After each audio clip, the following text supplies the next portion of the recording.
हम जिसके हकदार हैं अगर जनसंख्या के हिसाब से ले तो हमको ज़्यादा होना चाहिए, चाहे सामाजिक तौर पर हो, आर्थिक तौर पर हो, शैक्षणिक तौर पर हो, चाहे राजनीतिक स्तर पर हो। लेकिन हम आज तक उससे महरूम हैं, हम लोग नहीं कर पाए हैं। इसके पीछे सबसे बड़ी बात यही है कि हम उस लेवल पर जागरूक नहीं हो पाए थे। हम अपने अधिकारों को कैसे प्राप्त करें इसकी जानकारी हमको नहीं थी, लेकिन अब एक सुखद अनुभव हो रहा है और यह देख के बहुत ही अच्छा लगता है। समाज के उस वर्ग से मैं भी आता हूं और समाज के लिए मेरे अंदर भी उतना ही भावना है और मैं सदैव काम करना चाहता हूं समाज के प्रति। मैं कोई दिखावा नहीं करना चाहता हूं, नहीं किसी को मैं बताना चाहता हूं। मैं चुपचाप काम करने में विश्वास रखता हूं और चुपचाप काम करके समाज जब आगे बढ़ेगा तभी हम आगे बढ़ेंगे, क्योंकि हम समाज से हम हैं, हमसे समाज नहीं है।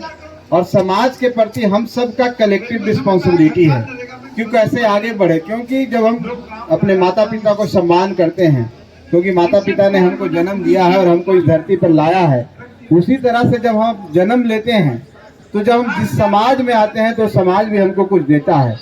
तो हमको समाज के प्रति भी कुछ देने का मेरा दायित्व होना चाहिए, हम सब का दायित्व होना चाहिए। और यहाँ पर आप लोग एक साथ जुड़े हुए हैं, ये लगता है कि समाज जाग चुका है, जाग गया है। जिस समाज को लोग कहते थे कि जो समाज के पास कोई उद्देश्य नहीं है, कोई कार्य योजना नहीं है, कोई सोच नहीं है, अब ऐसी बातें नहीं नजर आती है।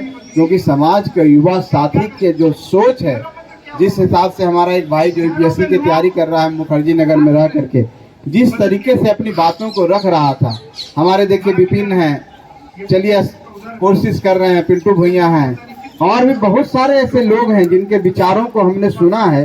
उस विचार को सुनने के बाद ऐसा लगता है कि समाज को कोई इग्नोर नहीं कर सकता है। समाज जब एक बार करवट बदलता है, जब जाग जाता है, तो उसको फिर कोई रोक नहीं सकता है। उसी तरह से भुइयां मुसहर समाज है, वो आगे बढ़ चुका है। जिस तरह से गया से दिल्ली 56 दिनों में आ सकता है, वो समाज अगर ठान ले तो कोई भी काम कर सकता है। जिस तरह से हमारे जिनके याद में हमें हैं, उन्होंने एक मिसाल कायम किया है इस देश में नहीं पूरे दुनिया में, कि उनकी जो साहस है, उनका जो धैर्य है, उनका जो सोच है और उन्होंने जो ठाना है उसको करने के लिए, उस चुनौतियों को पूरा साकार करने के लिए 22 साल लगाया। अब 22 साल में रिजल्ट आया कि पहाड़ को काट के 55 किलोमीटर की दूरी को 15 किलोमीटर कर दिया। हम उन्हीं के संतान हैं, उन्हीं के हम वंशज हैं और हमारे अंदर भी क्षमता है कि हम भी भारत रत्न लेके रहेंगे। ये हमारा अधिकार है साथियों। भारत रत्न मिल जाने से उनके परिवार को कुछ नहीं होने जा रहा है। भारत रत्न इस देश का सर्वोच्च पुरस्कार है।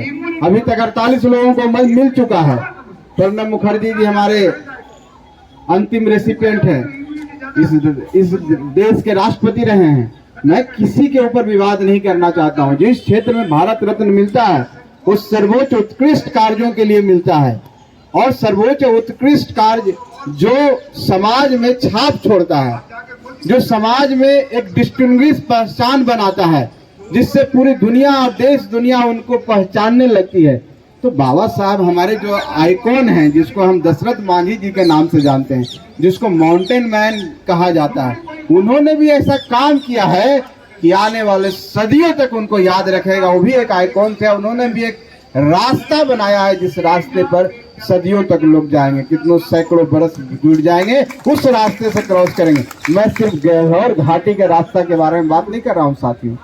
जो उन्होंने रास्ता बनाया है, एक आयाम दिया है, एक भुइयां जाति को पहचान दिया है, उस जाति जिसको सबसे दबे कुचले समाज कहता है, जिससे सबसे पिछड़ा समाज कहता है, उस समाज से निकलकर एक व्यक्ति ने अदब साहस का परिचय करके 22 साल लगातार कठोर परिश्रम करके पहाड़ को सीना चीर करके रास्ता बना दिया है। उस समाज के हम लोग हैं और हम लोग में जोश और जुनून की कमी नहीं है साथियों। और जब ये बीड़ा उठाए हैं, मैं साधुवाद देना चाहता हूं आज के जो इस पदयात्रा के अगुवाई कर रहे हैं गौतम जी को। उन्होंने एक सोच अपने मन में पाला उस सोच को सार्थक रूप दिया, उस सपने को साकार किया और आज दिल्ली पहुंचे हैं। लोग कहता है दिल्ली दूर है, भाइयों दिल्ली कोई दूर नहीं है। दशरथ मांझी जी भी अकेले चलाए थे, ट्रेन के पटरियों को पकड़ पकड़ के अकेले चलाया था। आज उनको पूरा देश दुनिया जानता है। और आज आप लोग जो 21-22 लोग आए हैं, आज इतिहास लिखी जाएगी, आज तवारीख लिखी जाएगी और इसकी गवाही पूरे आने वाला समय देगा। हमारा जो आने वाला जो हमारा वंशज है, हमारा जो बेटा है, जिनके हाथों पर जिनके कंधों पर हम लोग हमारे समाज का भविष्य है, आज एक गवाही देगा, आज इतिहास बनेगा। आज का दिन नोट कर लीजिए, ये भी एक इतिहास बनेगा कि एक उन्हीं के वंशज एक छोटे से गांव के उठ करके एक ऐसा मिसाल कायम किया। हम लोग सब आपके साथ हैं और हम लोग जब तक संघर्ष करते रहेंगे तब तक उनकी जो हमारा अधिकार है तब तक हमको अधिकार नहीं मिलेगा। हम लोग जब तक समर्थन करते रहेंगे और समाज के इस वर्ग से आने के नाते हम लोग का सबका एक उत्तरदायित्व है। हम लोग सब अपने तरीके से मदद करना चाहिए। कोई व्यक्ति आगे बढ़ता है तो उसको सपोर्ट करना चाहिए, तभी समाज आगे बढ़ेगा। और मैं इस मंच के माध्यम से आप सबको कहना चाहता हूं साथियों कि जब आप समाज की बात करते हैं तो आपका अपना कुछ नहीं रहता है, आप पूरे समाज की बात करते हैं। और जब समाज की बात करते हैं, आवाज एक उठनी चाहिए तो पूरे समाज के लोग पीछे से आवाज उठाना चाहिए। तो एक जय दशरथ कहता है तो सबको जय दशरथ करना चाहिए, इसी को सामाजिकता कहते हैं और यही सब समाज की पहचान है। नहीं तो अगर अहम में अगर आप चले गए, इतिहास गवाह है कि जो भी क्रांति उठी है, जो भी आंदोलन हुआ है, आंदोलन को तोड़ने वाले लोग आपस में फूट करा देते हैं। फूट कैसे होता है? उनके अंदर अहम आ जाता है कि हम तो समाज से ऊपर हो गए। अंग्रेजों ने भारत को गुलामी के जंजीरों में जकड़ा है, भारत पर आजाद इतने दिन से शासन किया है। उसका नीति क्या था? फूट डालो और सब अलग अलग हो करके लड़ाई लड़े। लेकिन एक महात्मा गांधी पैदा हुए जो सबको एक किए और भारत को आजाद किए। उसी तरह से हम सबको एक होना होगा। न कोई पार्टी है, न कोई विचारधारा है अपना, न व्यक्ति का कोई आइडेंटिटी है, सब एक समाज का है जो भुइया और मुसर समाज का है। और सबका एक ही नारा है कि हमको मिले भारत रत्न, हमारे दशरथ मांझी जी को मिले भारत रत्न। यही नारा लेके हम सबको आगे बढ़ना है। तो एक व्यक्ति, इंसान के जीवन कितना ही होता है, बहुत मुश्किल से कोई अपने एक्टिव लाइफ 40 साल होता है। हम 40 साल तक अपना कर्म को करते हैं।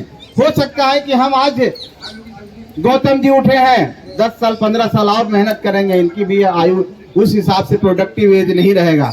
लेकिन इसका ये मतलब नहीं है कि जो लड़ाई इन्होंने छेड़ा है वो लड़ाई सिर्फ इन्हीं तक बंद हो जानी चाहिए। ये लड़ाई आगे तक जानी चाहिए। सिर्फ भारत रत्न से हमको नहीं चूकना है, हमको मुकाम पर, उस मुकाम पर पहुंचना है जो आज तक हम जिसके अधिकारी हैं, जो हमको नहीं मिला। हमको क्या नहीं मिला? हमको जितना हमारी संख्या है, जो हमारा प्रेजेंटेशन होना चाहिए, जो हमारा प्रतिनिधित्व होना चाहिए समाज में, जो सरकार में हो, चाहे राजनीति में हो, चाहे सामाजिक स्तर पर हो, हमको मिलना चाहिए। उसके लिए हमको संघर्ष करना होगा और उसके लिए आपसी द्वेष को छोड़ना होगा, सबको एक होना होगा, सबको भुइयां बनना पड़ेगा, मुसहर बनना पड़ेगा, सभी समाज के आदमी बनना पड़ेगा, अन्यथा हम लोग कुछ नहीं कर पाएंगे। साथियों, आज कितनी विडंबना है कि हमारे समाज में उच्च पदों पर कोई व्यक्ति उस तरह से नहीं है। हम राजनीतिक में आ गए हैं, हमारे गार्जियन मुख्यमंत्री बन चुके हैं, लेकिन वो बने कैसे हैं? माननीय नीतीश कुमार जी के द्वारा बनाए गए थे।